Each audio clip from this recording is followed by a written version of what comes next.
आकाशवाणी भोपाल से प्रस्तुत है प्रादेशिक समाचार।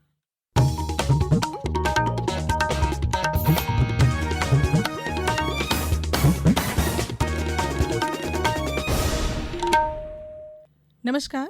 समाचारों के साथ मैं धारणा सचदेव। सबसे पहले इस बुलेटिन के मुख्य समाचार।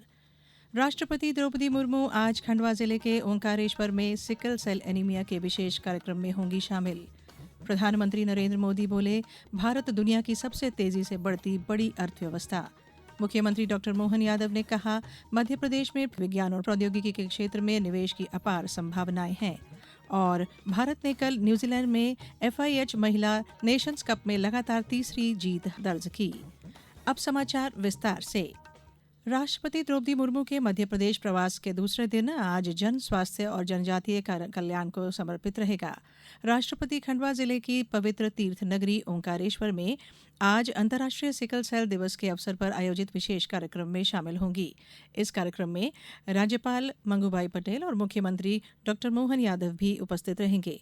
पेश है संवाददाता हीरालाल लोंगरे की एक रिपोर्ट।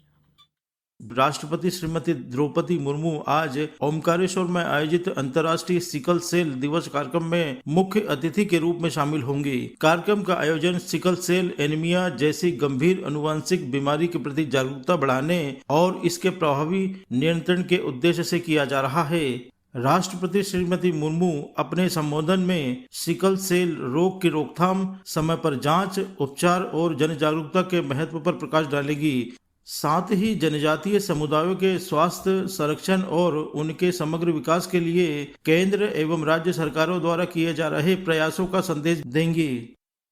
इससे पहले कल राष्ट्रपति ने बैतूल में आदिवासी समाज का सशक्तिकरण विषय पर एक कार्यक्रम में भाग लिया। ओंकारेश्वर और ममलेश्वर ज्योतिर्लिंग मंदिरों में पूजा अर्चना भी की।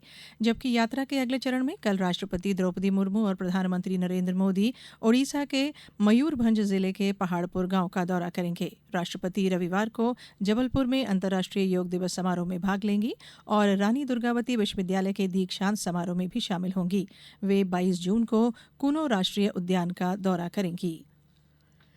फ्रांस की राजधानी पेरिस में आयोजित एक भव्य सामुदायिक कार्यक्रम में प्रधानमंत्री नरेंद्र मोदी ने भारतीय समुदाय को संबोधित किया। अपने संबोधन में उन्होंने भारत फ्रांस संबंधों को मजबूत बनाने में प्रवासी भारतीयों की भूमिका की सराहना की। प्रधानमंत्री ने कहा कि फ्रांस में रहने वाले आप लोगों ने 21वीं सदी के भारत फ्रांस रिश्तों को जिस तरह कनेक्ट किया है, वो हमारी स्ट्रेटेजिक पार्टनरशिप की बहुत बड़ी ताकत बन रहा है। भारत आज दुनिया की सबसे बड़ी तेजी से बढ़ती अर्थव्यवस्था बन चुका है और करोड़ों लोगों को गरीबी से बाहर निकालने में भी सफलता प्राप्त की है। पिछले 12 सालों में भारत में हुए विकास की बात करते हुए प्रधानमंत्री ने कहा, 12 साल के इस कालखंड में भारत का GDP दोगुना हुआ है, एयरपोर्ट की संख्या दोगुनी हुई है, यूनिवर्सिटीज की संख्या भी दोगुनी हो गई है, हाईवे कंस्ट्रक्शन की स्पीड 3 गुना बढ़ गई है और मेट्रो नेटवर्क 4 गुना बड़ा हो गया है। कोलकाता का मशहूर रेड रोड 21 जून को 12वें राष्ट्रीय योग दिवस समारोह की मेजबानी के लिए पूरी तरह तैयार है, जहां प्रधानमंत्री नरेंद्र मोदी देश का नेतृत्व करेंगे। इस वर्ष की थीम स्वास्थ्य वृद्धावस्था के लिए योग रखी गई है। उत्सव के उपलक्ष्य में कल 12 विशेष डाक टिकट जारी किए गए हैं और कोलकाता में भव्य ड्रोन शो के साथ हुगली नदी पर 500 नावों में सामूहिक योग का अनूठा प्रदर्शन होगा। केंद्रीय मंत्री प्रताप राव जाधव ने कहा कि यह आयोजन भारत के शाश्वत ज्ञान का वैश्विक आंदोलन है। इस वर्ष दुनिया भर में लगभग 2500 स्थानों पर योग दिवस मनाया जाएगा। पूरी दुनिया में अंतर्राष्ट्रीय योग दिवस 21 जून को मनाया जाएगा। इसके लिए प्रदेश भर के सभी जिलों में भी तैयारियां जोरों पर हैं। नीमच के लायन डेन में जिला स्तरीय मुख्य कार्यक्रम होगा, जहां सुबह 6:30 बजे से प्रधानमंत्री नरेंद्र मोदी के राष्ट्रीय संबोधन का सीधा प्रसारण किया जाएगा। शिवपुरी जिले के पोलो ग्राउंड और डिंडोरी जिले के शिक्षण संस्थानों में व्यापक जन भागीदारी के साथ सामूहिक योगाभ्यास की तैयारियां पूरी कर ली गई हैं। ये समाचार आप आकाशवाणी मध्य प्रदेश से सुन रहे हैं। ये समाचार बुलेटिन YouTube पर Madhya Pradesh news All India Radio channel पर और Facebook साथ ही X प्लेटफॉर्म पर AIR न्यूज भोपाल पर सुने जा सकते हैं। इसके अलावा आप हमारी वेबसाइट newsonair.gov.in पर अथवा न्यूज ऑन AIR ऐप पर भी समाचार सुन सकते हैं। समाचारों में एक बार फिर आप सभी का स्वागत है। प्रधानमंत्री नरेंद्र मोदी कल पश्चिम बंगाल के हुगली जिले के तारकेश्वर से प्रधानमंत्री किसान सम्मान निधि पीएम किसान योजना की 23वीं किस्त जारी करेंगे। कृषि और किसान कल्याण मंत्रालय ने बताया है कि देश भर में 94 करोड़ से अधिक किसानों के बैंक खातों में सीधे 18,880 करोड़ रुपए से अधिक की राशि अंतरित की जाएगी। इस किस्त से 2 करोड़ 18 लाख से अधिक महिला किसानों को भी लाभ मिलेगा।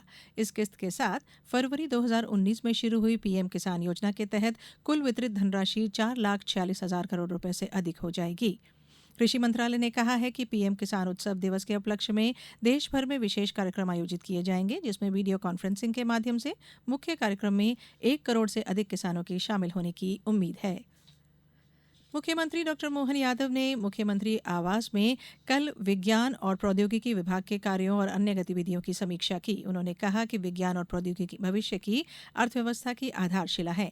मध्य प्रदेश में इस क्षेत्र में निवेश की अपार संभावनाएं हैं। हमें नवाचार, अनुसंधान और तकनीकी विकास को बढ़ावा देकर प्रदेश को ज्ञान और प्रौद्योगिकी का सशक्त केंद्र बनाना होगा। इस बैठक में अपर मुख्य सचिव नगरीय विकास और आवास तथा विज्ञान और प्रौद्योगिकी संजय दुबे, प्रमुख सचिव विज्ञान और प्रौद्योगिकी विभाग एम सेल्वेंद्रम और मध्य प्रदेश विज्ञान और प्रौद्योगिकी परिषद के महानिदेशक डॉक्टर अनिल कोठारी भी उपस्थित रहे। बात खेल की।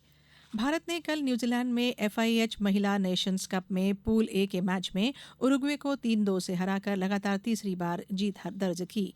भारत की ओर से दीपिका ने 2 गोल और दीपिका सोरेंग ने 1 गोल किया। उरुग्वे की चियारा एपेनिनो और मैनुएला विलार ने गोल किए। भारत ने पूल ए में शीर्ष स्थान हासिल कर सेमीफाइनल में प्रवेश कर लिया है। सेमीफाइनल में भारत का मुकाबला कल चिली से होगा। अब बात मौसम की। प्रदेश के मौसम में उतार चढ़ाव के बीच लोग मानसूनी बारिश का इंतजार कर रहे हैं। इस बीच प्री मानसूनी गतिविधियां जारी हैं। भोपाल, ग्वालियर और उज्जैन संभाग के जिले में कल बारिश के बाद आज मौसम विभाग ने राजगढ़ और अशोकनगर, भोपाल, इंदौर, उज्जैन सहित अधिकांश जिलों में तेज हवाओं के साथ बारिश और वज्रपात की चेतावनी जारी की है। अब कुछ समाचार संक्षेप में। आगरमालवा जिले में सांसद महेंद्र सिंह सोलंकी ने कल पुरानी कृषि मंडी में 1 दिवसीय जागरूकता कार्यक्रम में आगामी पीढ़ियों के स्वास्थ्य हेतु प्राकृतिक और जैविक खेती अपनाने की अपील की। गुना जिला कलेक्ट्रेट में गुलाब की उन्नत खेती और पॉली हाउस प्रबंधन पर विशेष प्रशिक्षण आयोजित कर चालू वित्तीय वर्ष में 100 एकड़ नवीन पॉली हाउस का लक्ष्य रखा गया।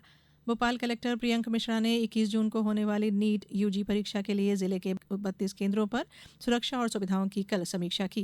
ग्वालियर जिले में 27वें वीरांगना लक्ष्मीबाई बलिदान मेले में शहीद सुखदेव के वंशज अनुज थापर और शहीद अनूप कुमार के माता पिता को उप मुख्यमंत्री देवड़ा ने सम्मानित किया। डिंडोरी कलेक्टर अंजू पवन भदौरिया ने कल बैठक लेकर भारत पशुधन पोर्टल पर पशुपालकों के आधार अपडेट और टीकाकरण प्रविष्टियां 20 जून तक पूर्ण करने के निर्देश दिए। भोपाल नगर निगम द्वारा नागरिकों को स्वच्छ जल उपलब्ध कराने हेतु 84 जल नमूनों की जांच की गई और पाइपलाइनों के 35 लीकेज सुधारे गए।